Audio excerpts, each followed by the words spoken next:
Mes chers compatriotes, bonjour.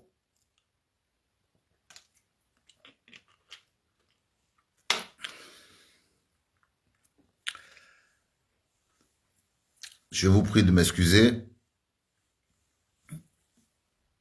J'ai dû aller répondre à certaines questions au niveau des services de sécurité, mais rien de grave, juste des mesures de précaution. J'avais donné rendez-vous aujourd'hui parce que je tenais à dénoncer les églises. Nous sommes toujours sur le chemin de la sensibilisation, sur le chemin de la sécurisation des votes, en vue de se préparer pour l'élection de 2025. Nous sommes un peuple traditionnel, un peuple qui est attaché à une culture, à des cultures, à des coutumes. Donc nous avons la croyance très facile. Et depuis la nuit des temps,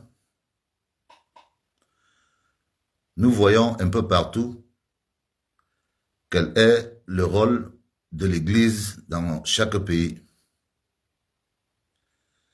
Nous ne pourrons pas parler de changement sans nous adresser aux églises. Parce que l'Église sont en vérité une organisation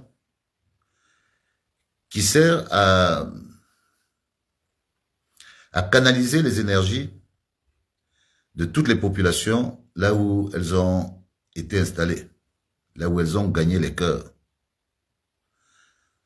L'Église peut être chrétienne, elle peut être musulmane, elle peut être tout autre. Les religions servent à ça. Elles ont pour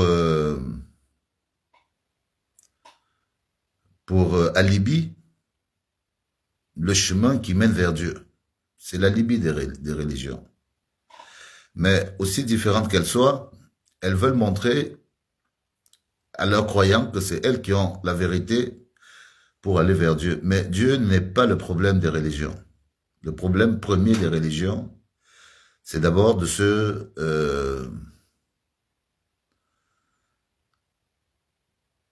travailler en concertation avec le pouvoir politique. Les religieux sont des agents doubles par essence, parce qu'ils servent à la classe dirigeante à jouer un rôle bien précis. Ce sont les religions qui arrivent à éduquer les masses, à n'attendre que de Dieu, alors que même au fond de leurs écritures, Dieu ne donnera jamais à celui qui attend. Or, les religions entretiennent cette idée dans l'esprit de nos populations depuis qu'elles se sont installées en Afrique noire notamment, dans les pays où elles ont même été créées. On a tellement vu les revers et les dégâts des religions que dans ces pays, la religion n'a plus vraiment pignon sur rue. Et ça, c'est le fruit de l'expérience. Or, quand nous voyons un peu l'histoire d'Afrique, l'histoire récente d'Afrique, on se rend compte que au Rwanda, les religions sont impliquées dans le génocide.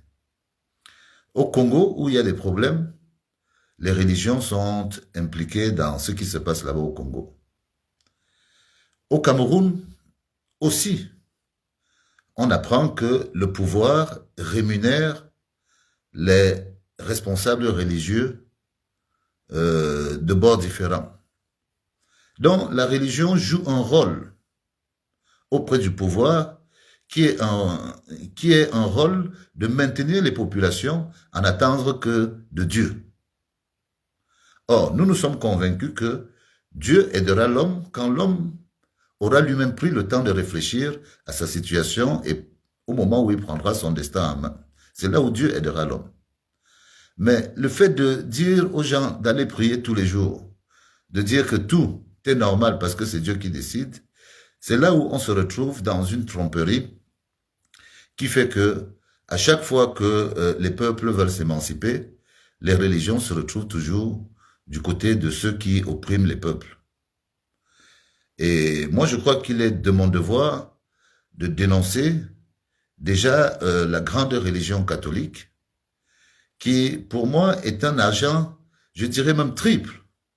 Parce que l'Église catholique, il faut bien savoir quel est son rôle dans le monde, en dehors du rôle local, qui fait que l'Église catholique est très proche du pouvoir, elle dîne avec les oppresseurs, elle dîne avec les dictateurs, et sûrement là-bas, comme elle est implantée très profondément dans le pays, c'est elle qui rend compte directement aux responsables politiques du niveau d'aliénation dans laquelle ils ont réduit nos populations à croire qu'il n'y a que Dieu qui viendra les sauver. Ils doivent prier et que tout changera grâce à la prière. Nous devons casser cet état d'esprit. Nous devons expliquer nous devons rappeler aux croyants, parce que chacun est libre de croire en la religion qu'il souhaite. Mais nous devons impérativement, au moment où nous parlons de changement, expliquer à tous les croyants que Dieu nous aidera si nous acceptons le changement. Dieu ne va pas nous aider si nous restons seulement là à prier et à attendre que lui il vienne changer le Cameroun pour nous. Ça ne s'est jamais passé comme ça. Il faut que les croyants apprennent à aller un peu au-delà de ce qu'on leur fait croire tous les jours, qu'il faut juste prier pour que les choses changent au Cameroun. Moi, je ne crois pas que les choses changeront parce qu'on va prier. Je crois qu'il va falloir prendre la décision de changer tout en priant chez soi tous les soirs et d'aller voter contre ce régime qui boit du thé avec les responsables religieux. Parce que les religieux mangent, dînent avec les oppresseurs, avec ceux qui nous appauvrissent. Donc, il y a une espèce de complicité entre l'Église et le pouvoir qui se passe au Cameroun, qui est indolore, qui s'apparente même à une espèce de pourriture, parce que quand on voit à quel point la liberté de croyance entraîne des gens à utiliser des formes de croyance qu'on n'a jamais vues, des gens qui crient comme des fous, d'autres qui dansent comme des aliénés, tout ça pour atteindre des objectifs que nous, on ne comprend pas. Donc, nous avons nos cultures, nos coutumes, qui, ma foi, sont même plus vieilles que l'histoire de Jésus-Christ. Il va peut-être falloir qu'on revienne sur Terre et qu'on reprenne notre dignité d'Africain, de se dire que quand ça ne va pas, dans l'état de pauvreté dans lequel nous sommes, nous devons transcender même l'ordre religieux et se dire que non, cette fois-ci, nous n'allons pas voter pour un régime qui nous maintient dans une situation qui est déshumanisante. Bon. Vous pouvez vous-même constater, vous qui regardez, qui analysez un peu l'information au Cameroun, quelques images circulent depuis hier, montrant le président de la République allant visiter l'hôpital ophtalmologiste, je crois, du côté de la route d'Obala. Ce sont, nous on peut interpréter ça comme de la communication. Le président est inquiet des sorties que nous faisons. La classe politique est inquiète du fait qu'on dise que le président est fatigué, Donc, cette sortie est censée nous montrer que le président n'est pas fatigué et que le président est allé visiter l'hôpital ophtalmologiste. Donc, moi, je trouve déjà la réponse inappropriée. Bon, c'est normal, hein, je comprends. Nous, on n'a jamais dit que le président est mort.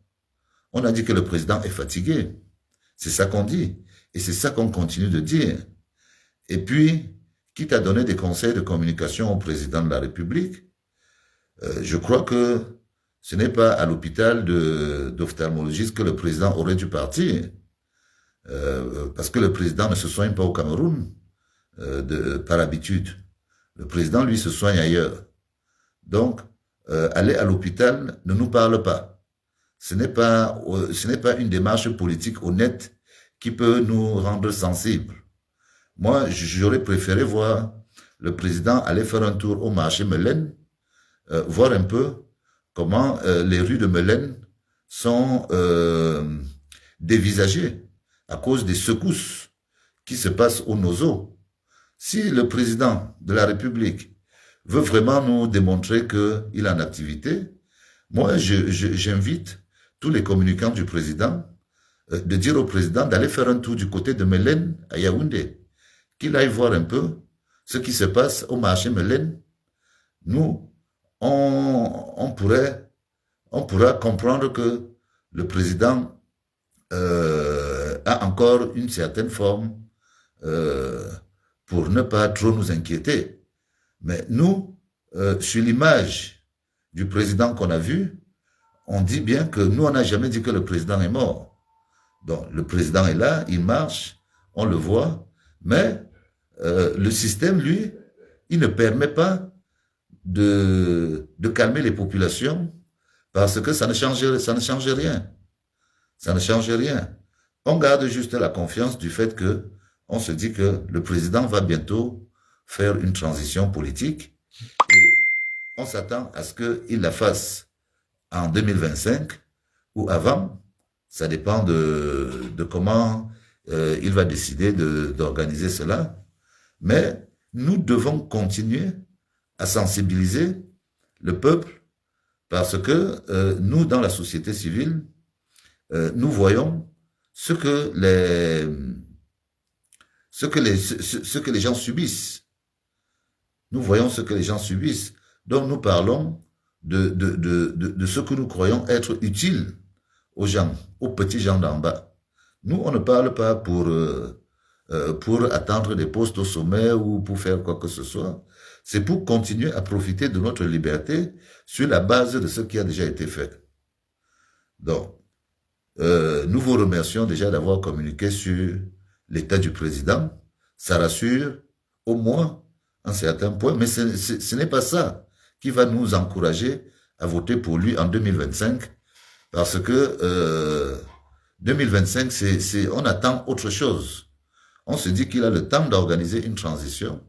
On ne veut pas se retrouver dans un cas de figure où on saute vers l'inconnu. Ce n'est pas un problème de personne, c'est un problème de système, d'équation systémique qui peut engendrer des dégâts que nous, on ne veut pas assumer. On ne peut pas assumer parce que on ne doit plus rester là à encourager quelque chose une machine qui à la limite fonctionne contre ceux qui la cautionnent. Donc c'est une situation que nous ne pouvons plus accepter. Bon, quant à l'Église catholique, je dis aux responsables de l'Église catholique que en dehors du fait du mauvais rôle que vous jouez vis-à-vis de nos populations, c'est-à-dire que vous maintenez les populations à ne croire qu'à la prière et vous ne prenez jamais position pour dire aux populations qu'il y a une échéance qui arrive, si vous voulez mieux vivre, essayez de quitter les habitudes que nous avons eues depuis le temps, hein, essayez de trouver une meilleure personne pour gérer le Cameroun. Et quand nous entendons que vous recevez de l'argent du président de la République, on est obligé de vous confondre. On est obligé de vous exposer. Vous vous rendez complice de ce régime qui ne nous donne pas notre épanouissement en tant que simple citoyen de ce pays. Nous, c'est de ça qu'on parle. C'est pour ça qu'on vous dénonce. J'irai même plus loin parce que j'ai vécu des choses au Cameroun qui m'ont surpris. Beaucoup de Camerounais ne savent pas ce que c'est que le copal. Le copal. Le copal, c'est... je peux classer... On ne peut pas vraiment la classer. Ce n'est pas un minerai, mais c'est de la sève d'encens qui se fossilise dans un marécage pendant des milliers et des milliers d'années. Une fois qu'elle est fossilisée, ben, elle est revendue comme une pierre précieuse. Le copal, des fois, peut emprisonner une mouche et on voit à travers cette mouche, ça devient comme une pierre. Et on voit une mouche à l'intérieur. C'est une matière qu'on trouve beaucoup chez nous. Parce que à la base, c'est de l'encens. Et l'Église catholique utilise de l'encens pour faire ses prêches. Tout le monde connaît cette odeur que nous avons dans les églises. Il faut bien écouter ce que je suis en train de dire. Parce que c'est quand même de l'abus, un abus millénaire que l'Église catholique fait sur nos populations. Donc, il s'avère que ce sont les populations qui, par habitude, offrent cet encens aux responsables de l'Église catholique. Et ils offrent ça à titre gracieux. Or, moi j'ai été confronté à un gisement de copal. Parce que cet encens, quand cette sève se retrouve emprisonnée dans le sol, elle se transforme en copal. Et le copal peut coûter très cher. Et généralement, le copal, on le récupère dans les marécages dans notre pays. Donc, ça fait que quand on récupère une pierre qu'on appelle le copal, on sait que cette pierre n'a pas une origine minérale. Elle a plutôt une origine végétale, qui est l'encens, hein, qui à la base sert à l'Église catholique. Les villageois du côté des Betty appellent ça Akizoyan. On appelle ça Atizoyan. Et par tradition, les gens offrent ça aux hommes de l'Église.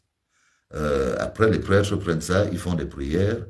Mais ce produit que nos populations offrent à l'Église depuis des dizaines, des centaines d'années, ils offrent ça aux prêtres parce qu'ils veulent avoir des bénédictions. Ben, les prêtres récupèrent ça. Ils ramènent dans leur boutique à Yaoundé. Ils ont une boutique à côté de la cathédrale. Et ils vous vendent des petits sachets à 2500 francs. Le sachet ou 5500 francs pour ceux qui veulent parfumer leur maison avec de l'encens. Et bien sûr, cette sève dessert tout un marché dans l'ésotérisme de tous ceux qui font des pratiques sectaires et des pratiques dans d'autres religions qui foisonnent notre pays. Donc, moi, je comptais dénoncer l'Église catholique de cette exploitation. Parce que je sais que cet encens est même exporté et que ce marché vient jusqu'en Orient, jusqu'en Arabie Saoudite, jusqu'en Iran. L'Église catholique vend ça à l'export. Et elle prend ça chez des populations qui sont pauvres. Est-ce que on a un peu de mental, de morale à exploiter des gens, à prendre une marchandise gratuitement, à les revendre cette marchandise à l'exportation et ne rien apporter à ces populations. Moi, je trouve que l'Église catholique est une église, c'est une censure pour notre développement. Il faut que nous prenions conscience du mauvais rôle que joue l'Église catholique et les églises protestantes. Moi, je ne parle même pas de l'Église protestante du Cameroun, hein, qui a une vieille histoire. C'est celle qui a été laissée par les Américains. C'est une ruine totale. C'est une ruine. L'Église presbytérienne du Cameroun, à la limite, telle que je vois comment elle finit, elle a été absorbée par le RDPC. Elle n'a pas pu survivre. Donc, c'est déjà l'Église presbytérienne est déjà un mélange entre RDPC et Église. C'est devenu comme le RDPC a même plus de croyances que l'Église protestante aujourd'hui. Les pasteurs sont devenus ce qu'ils sont. On voit très bien le niveau d'envie pécuniaire qui habitent les pasteurs de toutes les églises, on voit que ceux-là profitent de la Bible pour en faire un fonds de commerce. Donc, tous ces facteurs font que c'est le peuple qui subit. Parce que vous détruisez des cerveaux qui sont censés penser au développement de leur pays. Par votre existence, hein, des gens sont obligés d'aller recourir même à des sectes où ce sont des sacrifices carrément que des gens sont obligés de donner parce qu'ils veulent à tout prix être dans l'usage abusif du matériel, du simple matériel. Donc, il est important pour ceux qui nous écoutent de prendre conscience que le jour où il va falloir voter, vous ne devez pas écouter votre prêtre ou votre pasteur vous dire que n'allez pas aller toujours voter Paul Biya parce que vous savez que c'est Paul Biya qui nous met. Non, ce n'est pas vrai. Les pasteurs, les prêtres, les évêques, les archevêques, non seulement au niveau de l'Église catholique qui est très structurée, parce que il faut jamais oublier que l'Église catholique est tellement structurée que elle dépend d'une entité extérieure au Cameroun. L'Église catholique du Cameroun est une succursale d'une branche économique du Vatican. Donc, même le président américain n'aurait pas la capacité de savoir ce qui se passe à Mulundu.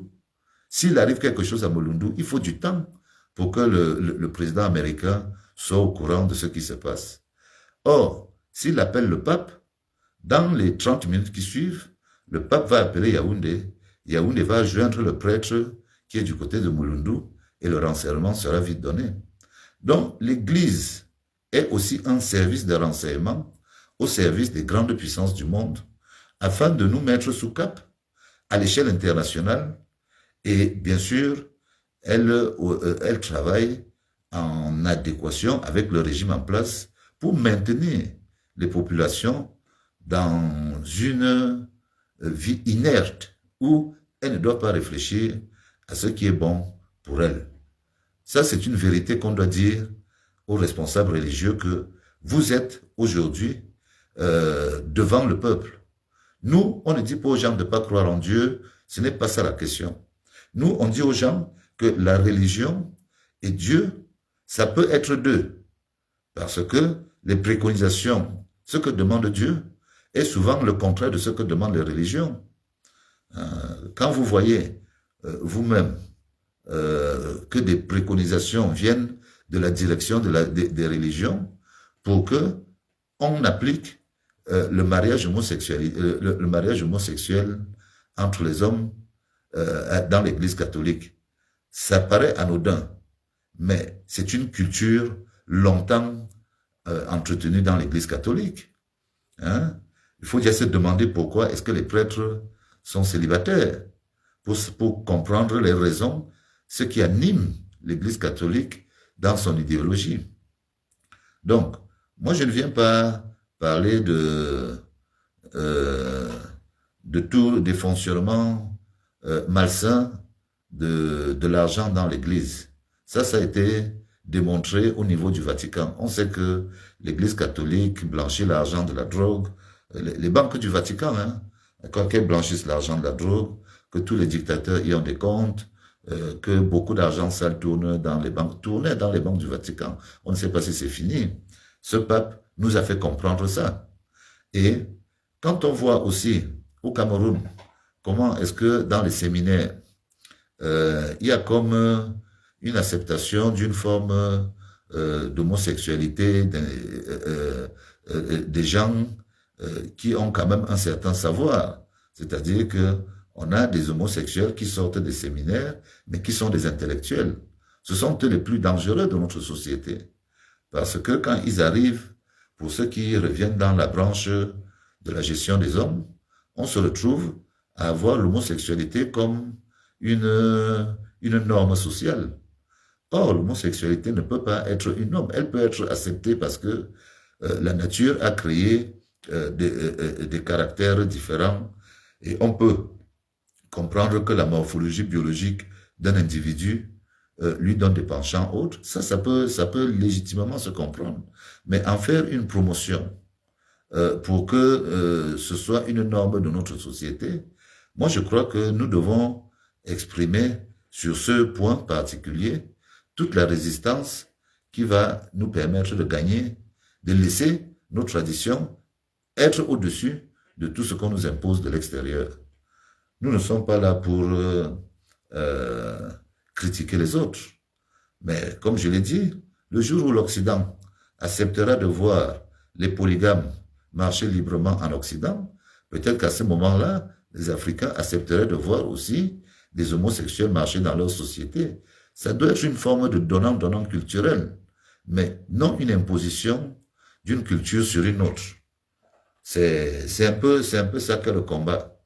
Les Africains, les peuples les moins forts ont tellement subi les choses que oui, il est temps que chacun mette en valeur ce qu'il pense. On n'est pas là pour dire que ce que nous on dit est la vérité de la vie. Mais on ne doit pas aussi être là à se dire que tout ce que vous apportez, tout ce que les étrangers importent chez nous est la vérité de la vie. Ça aussi, on ne doit pas l'accepter. Donc, les religions, moi je dis, vous jouez un mauvais rôle. Votre copinage avec l'État. Et dans tous les peuples où vous avez joué ce rôle, on sait que vous êtes capable d'aller jusqu'à ce que le sang soit versé, pourvu que vous arriviez à survivre dans votre part du marché. Parce que vous avez une grande part du marché. L'immobilier que détient l'Église catholique au Cameroun n'est pas du tout anodin. Normalement, dans l'effort de construction, de développement du Cameroun, l'Église catholique doit participer. Et j'y ai pensé à un moment, je me suis dit que pourquoi ne pas au moins participer au niveau de la taxe à l'habitation? L'Église catholique a beaucoup de logements et pourrait au moins être assujettie à la taxe à l'habitation. Exactement la même chose pour toutes les autres petites religions, que normalement, au moment où il y aura le changement, on doit prendre le droit de fermer une bonne partie que nous, on estimera ne pas être légitime d'exister si ceux qui font le prêche de ces religions n'ont pas un cursus académique permettant de prêcher sans risque. Parce que c'est quand même mental tout ça. Il y a des gens qui se font dépouiller dans ces églises dites réveillées. Il y a des gens qui détruisent des familles dans ces églises dites réveillées. Donc, il va falloir qu'on pense, parce que tout ça, ce sont des phénomènes qui sont liés à une forme de prolifération de mauvais esprits, hein, qui viennent rencontrer des gens qui ont des soucis et qui les exploitent par rapport à leur état. Il faut qu'on dénonce ça si on veut le changement. On ne peut pas continuer à se dire que les mentalités vont changer si on ne met pas le doigt sur ceux qui sont les vrais manipulateurs des esprits de notre pays. Parce que l'énergie d'un esprit, c'est ça qui permet à un individu de réfléchir. Et quand on donne le vote à un candidat pour qu'il soit devant notre représentant, on lui donne une partie de notre énergie. Or, si notre énergie est prise pour nous appauvrir, pour nous mettre dans une situation où on ne peut pas s'exprimer professionnellement, on ne peut pas s'exprimer civilement, non. On dit que l'Église joue un mauvais rôle. Les sectes vous jouent un mauvais rôle. Les francs-maçons vous jouent un mauvais rôle. Les rosicruciens vous jouent un mauvais rôle. On doit vous dénoncer. Les Camerounais doivent dénoncer tous ces gens et prendre le courage, au moment où il faut prendre des décisions, de se mettre en retrait, de faire, à la limite, un régime citoyen pour faire avancer ces gens-là de force par le vote. Si on change, ils seront toujours là, mais ils n'auront plus les mêmes paramètres de fonctionnement qu'ils ont avec le régime en place. Le régime en place est en complicité avec les églises pour nous maintenir dans la pauvreté. C'est une réalité. Ça, quand on voit le comportement des religieux qui chaque année, reçoivent des provisions venant de l'argent public des Camerounais, quand on voit quand même la puissance économique du Vatican, on se demande où est la logique. Où est la logique? Ce sont des gens qui ont ils ont des collèges, ils ont des boutiques, ils font du commerce. Mais pourquoi est-ce qu'on est encore obligé de prendre l'argent public et donner aux responsables religieux? On est en liberté de se dire que non, ces gens sont en complicité avec le pouvoir pour nous maintenir dans la situation. Et chez eux, c'est facile. Ils ont accès à tous les villages. Ils ont accès aux villages. Donc, ils peuvent facilement manipuler des esprits faibles ou des esprits pas informés à suivre des voies qui ne sont pas celles qui vont les permettre de sortir de la position dans laquelle ils sont. Donc, tout le monde doit sensibiliser, même au plus profond du village, à dire que quand le pasteur ou quand le catéchiste va venir te voir, n'écoute pas qu'ils te disent que c'est le RDPCO. Non, il ne faut pas écouter ça. Ils te mentent. On nous a dit que les gens-là mentent. Ils mangent avec le président. C'est pour ça qu'ils disent qu'il faut voter là-bas. On a dit que le président est fatigué. On a dit que le président est fatigué. C'est ça qu'on a dit. Et on continue à le dire. Si les communicants du président peuvent amener le président au marché Mélène à Yaoundé pour qu'il voit un peu ce que la secousse du Nozo a comme impact à Yaoundé, que lui-même voit, s'il fait un tour à Mélène à midi, qu'il regarde, il peut même venir le soir à 18h, là où il y a les rues de la joie, qu'il regarde un peu ce que l'impact du Nozo fait au niveau de la capitale. Donc, quand il aura fait ce tour-là, peut-être qu'il comprendra qu'il peut même démissionner très tôt pour laisser ceux qui sont en capacité de régler ce problème, parce que la situation au Cameroun n'est pas du tout bonne. La situation dans le Nozo n'est pas du tout bonne. Et on ne croit pas que le président Paul Biya sera celui qui va régler cette situation, vu le temps que la situation perdure. Et que l'impératif de règlement de cette situation est dû au fait qu'on doit d'abord libérer ceux qui sont responsables de cette situation et se mettre à table avec eux pour régler le problème. C'est un préalable. On ne pourra pas la régler autrement. C'est un mouvement asymétrique. Bon, certains disent que, bien sûr que les bandits s'agrègent dans la chose. Une fois qu'il y a le désordre, tout le monde s'y met. Et si on regarde bien qui sont les bandits, on peut même trouver que c'est ceux qui sont du côté du maintien de l'ordre qui sont aussi mélangés avec cela. Donc, quand la situation est déjà à ce niveau-là, tout est mélangé. Donc, il faut une solution politique au Nozo. Il faut une solution politique au Nozo. Et nous croyons que le président Paul Biya ne sera pas en capacité de régler ça. Sinon, il l'aurait fait. C'est 20% de notre économie qui est dans le désordre, à l'abandon. Moi, je rêve de repartir à Bamenda. On ne peut plus partir à Bamenda. On ne peut plus aller à Limbe et fonctionner tranquillement. Ce n'est pas normal. Donc, nous sensibilisons pour 2025. Il faut que les gens comprennent que 2025, c'est une décision cruciale pour notre pays. Et que rien ne doit nous faire changer, sauf si nous constatons que, bon, les choses ont pété et on essaie de voir comment on arrange les choses. Mais personne ne souhaite que ça arrive. Nous ne pouvons pas être là à souhaiter qu'au Cameroun, il arrive quoi que ce soit. Tout le monde va perdre. On va tous perdre. On n'a aucun intérêt à ça. Donc, le régime est, à la limite, le garant de la sécurité de tous. C'est lui qui est le garant de la sécurité de tous. Si il insiste à aller à l'encontre de ceux qui, à la limite, manifestent, s'il trouve que lui, il a ses raisons, qu'il permette donc une élection libre, que le peuple choisisse, et qu'il laisse les acteurs politiques sensibiliser, permettre une sécurisation du vote pour que Ben, si on est minoritaire, on sera minoritaire, mais au moins, on aura fait notre part. Mais si tout est coincé et que demain, il arrive quelque chose de pire, il ne faudra pas dire que nous, on n'a rien dit. Il ne faudra pas dire que nous, on n'a rien dit. On part sur le diagnostic de ce qu'on voit. Sans parti pris, on part sur la réalité de terrain. Les gens ne peuvent pas continuer à vivre avec tous ces manquements. Ça ne pourra pas tenir longtemps. Et même si ça tient, nous, on n'est pas fiers.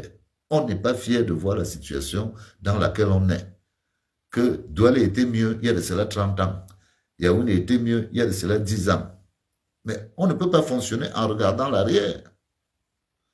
Les gens se développent un peu partout. Donc, il faut que ceux qui sont en responsabilité comprennent. Tout le monde convient que, bon, ils ne vont pas lâcher la chose. Nous, on n'est pas contre. On n'est pas contre. On ne leur demande même pas de quitter comme ça. On leur demande de respecter les règles de fonctionnement démocratique qui font que chacun doit pouvoir s'exprimer. Organisez-nous une élection crédible en 2025 où il y a un vrai consensus du code électoral qui permette à tous les Camerounais de s'exprimer quand on voit le résultat. Et chacun va se mettre face à la démocratie.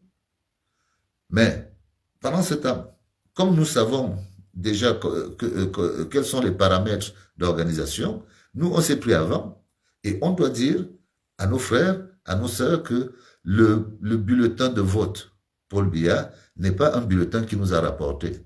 Donc chacun doit prendre sa liberté de voter ailleurs.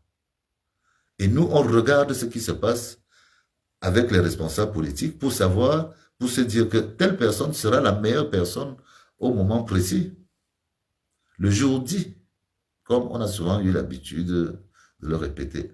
Le jour dit, nous, on dira ce qu'on pense.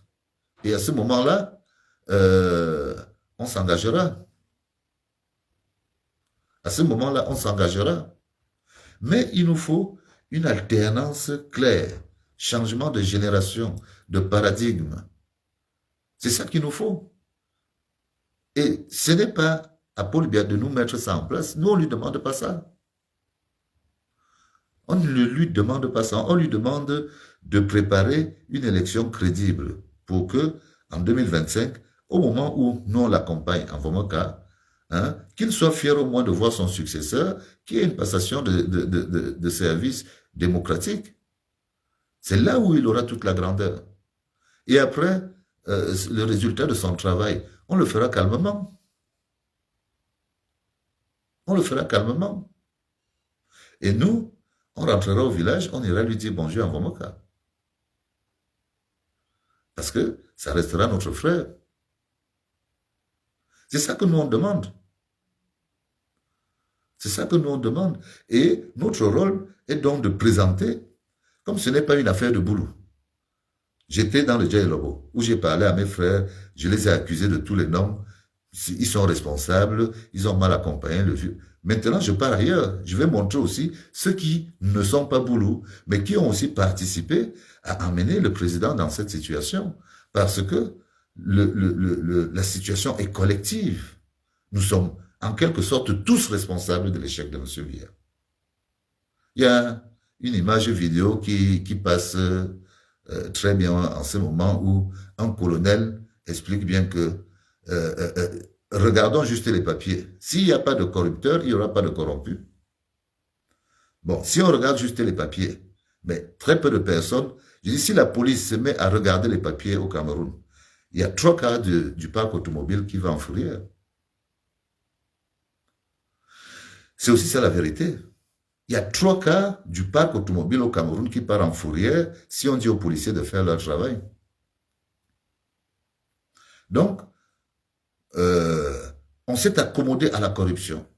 Et la corruption est la pourriture du système et nous sommes victimes de la corruption de manière générale. En sachant que celui qui a laissé faire, c'est son Excellence Paul Biya. Oui. Mais nous devons tous prendre notre part de responsabilité. Même ici en Occident, quand tu vas aller prendre ton visa à l'ambassade, si tu mets 20 € dedans, ça va plus vite que si tu n'avais pas mis. On le sait. Mets 50 € dans ton passeport ici là, pour avoir un visa. Tu arrives le matin, dans une heure, tu es servi. Ça marche comme ça. Donc, nous tous, d'une certaine manière, on aime une espèce de passe-droit, mais quand on réfléchit bien, quand les choses sont bien organisées, on n'a pas besoin de passe-droit. On voit comment ça se passe ailleurs. Quand on va à la poste, ici en France, on dit bien il y a écart d'un mètre vis-à-vis de la personne. Si tu arrives avant les autres, tu ne vas pas traverser, tu attends les autres. Sauf si tu as pris rendez-vous avant. Pas comme chez nous, tu arrives, tu trouves les gens en rang, donc tu traverses, tu vas te faire servir. Quand on fonctionne comme ça, c'est le désordre. Ça fait qu'on ne peut pas organiser une société efficace. Parce que personne ne respecte l'ordre.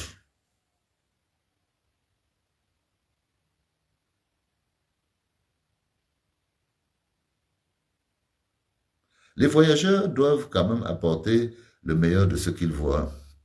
Et je sais, parce que je suis moi-même un voyageur, qu'il y a certains réflexes qu'on n'arrive plus à avoir quand on rentre au Cameroun. La plupart des gens n'arrivent plus à jeter les choses par terre quand ils rentrent au Cameroun, pour ceux qui vivent vraiment en Occident. C'est-à-dire qui vivent à l'occidental, jeter un papier par terre, c'est pas bien. On sait que c'est pas bien. C'est pour ça qu'on aime arriver dans des pays où même dans les forêts, on trouve que les gens ont ramassé les papiers. Et c'est beau. Pas dans les caniveaux où on trouve des plastiques, des bouteilles, des papiers, des tessons, de la ferraille, tout ça mélangé. Ça, c'est pas beau. Donc, quand on fait semblant, on a aussi le résultat du semblant qu'on fait. Notre régime, nous convenons tous qu'il est pourri. Il est pourri. Pas seulement de la faute de Paul Biya, mais Paul Biya comme responsable. Et le RDPC comme étant l'entité qui gère tout ça. Mais qui est le patron du RDPC? Ce n'est pas... Paul Biya ne fait pas les réunions du RDPC. Qui est le patron du RDPC? Notre sensibilisation va donc mettre tous ces paramètres en route pour montrer que le RDPC, c'est sûr que c'est le nom de Paul Biya qu'on utilise, mais celui qui gère le RDPC, qui organise les choses, Paul Biya, lui, ne reçoit que la copie. Il ne va pas être, on ne va pas le traiter de fainéant sur les problèmes des ministères et dire que lui, il travaille beaucoup au RDPC. Il s'organise, il laisse les choses faire, il laisse les gens faire partout, même dans le RDPC. Donc, notre campagne de sensibilisation, elle continue. Aujourd'hui, moi, je tenais beaucoup à dire aux responsables religieux que dans ce que nous on considère comme changement, les religions jouent un très mauvais rôle. Les sectes jouent un très mauvais rôle. Les églises réveillées jouent un très mauvais rôle. Toutes ces églises traditionnelles, vous vous êtes fourvoyés. Vous vous êtes fourvoyés. Vous avez transformé le pays en un désordre incommensurable. Vous n'êtes même plus crédible. Et quand on voit la direction que prend le pays, nous, on peut dire qu'on a peur de vous voir à un moment dans les mêmes postures que l'Église a eu au Rwanda. C'est-à-dire que vous êtes prêts à livrer le peuple pour qu'il y ait un bain de sang en 2025. C'est ça que nous on croit, parce que vous ne dites rien. On croit que l'Église est d'accord pour que le peuple en prenne encore pour 7 ans d'appauvrissement. Parce que ça vous arrange. Dans pas longtemps, on va dire combien on va vous donner. Chaque année, vous recevez l'argent des Camerounais. Et vous leur faites croire quand vous rentrez dans vos paroisses que c'est seulement en priant que les choses vont changer. Non, c'est en votant. Donc c'est en votant que les gens vont changer leur situation. Et en 2025, on s'attend à ce que l'Église dise qu'il faut voter pour le changement.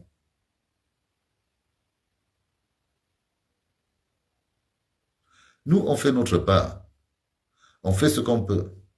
Après, ceux qui sont sur le terrain doivent expliquer à ceux qui ne voient pas plus loin que la soutane du pasteur ou bien la prière que le prêtre va faire. Ceux qui ne voient que ça ne peuvent pas comprendre ce qu'on dit. Tout ça, c'est le système d'enfermement. La vérité, c'est que vous devez d'abord chercher votre liberté en allant voter pour le changement et après continuer à prier. Donc, ma prise de parole d'aujourd'hui devait se circonscrire à cette dénonciation des religions que je trouve très très importante. Nous allons en parler au fur et à mesure. Je sais que c'est un sujet délicat quand on commence à toucher à ces choses-là, mais il fallait que les responsables politiques et les responsables religieux se rendent compte que nous les avons démasqués. Moi, je n'ai aucune fierté qu'on vienne construire une église, une cathédrale à 100 000, à 2 milliards. Ça vous sert à quoi? Ça sert à quoi, une cathédrale à 2 milliards? Ça sert à quoi? Ça sert à rien. Dieu ne va jamais atterrir à 100 000 pour quand le jour il rentrera du ciel. Ça n'a rien à voir. Cet argent, il pourrait servir à autre chose. Donc, à partir de demain, nous allons entrer dans la région de l'Ouest. Nous allons commencer notre travail de dénonciation à l'Ouest. Nous aurons quelques jours à faire à l'Ouest pendant la semaine. Parce que la région de l'Ouest a un impact non négligeable sur la vie des Camerounais. C'est une région très dynamique. Il faut qu'on essaye de parler de leurs responsabilités, déjà par rapport à la situation des enfants de l'Ouest. Parce qu'on voit très bien comment une bonne partie des enfants de l'Ouest ne s'en sortent pas, malgré l'impact économique que représente la région de l'Ouest. Donc, il faut qu'on mette un peu certaines personnes devant l'opinion publique et qu'on se demande si c'est normal que ça fonctionne comme ça. Donc, la région de l'Ouest, c'est elle qui gère le RDPC. D'abord, il faut le savoir.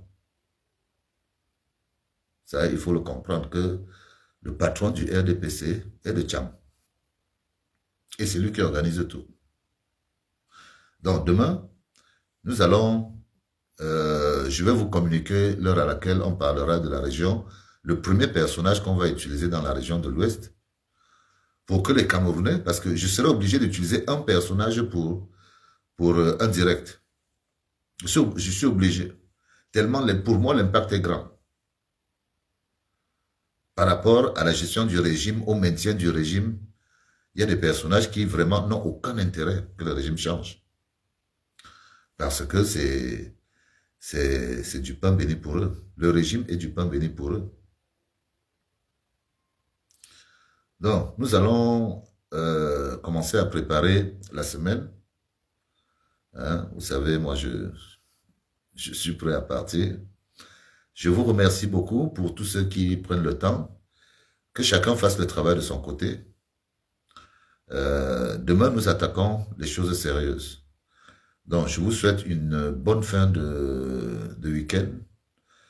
Moi, je continue à vous aimer et je continue à suivre mon petit chemin. Je comprends celui qui dit que j'ai laissé 80% des écarts. Bon, on va alors toucher 20% des autres. On ne peut pas tous, si on se met à se concentrer juste sur une population, on va passer tout le temps. Donc, ce que j'ai déjà prononcé sont quand même des têtes d'affiche. Il y a d'autres dans les autres régions. On n'a pas besoin de prononcer tout le monde. Les Camerounais ont juste besoin de voir quelle est la situation, quels sont ceux qui tirent le pays à leur profit, pour qu'ils se réveillent et disent que non, c'est pas normal, nous tous on doit profiter du pays. Si on met déjà cette partie-là hors d'état de nuire, moi je crois que le pays ira mieux. Parce qu'il y a des situations qui sont très, très, très, très injustes pour tout le monde. Voilà. Je vous souhaite un bon dimanche et vive le Cameroun, vive les Camerounaises. Et on se dit à demain, je vous dirai à quelle heure. Bonne soirée et bonne fin de semaine.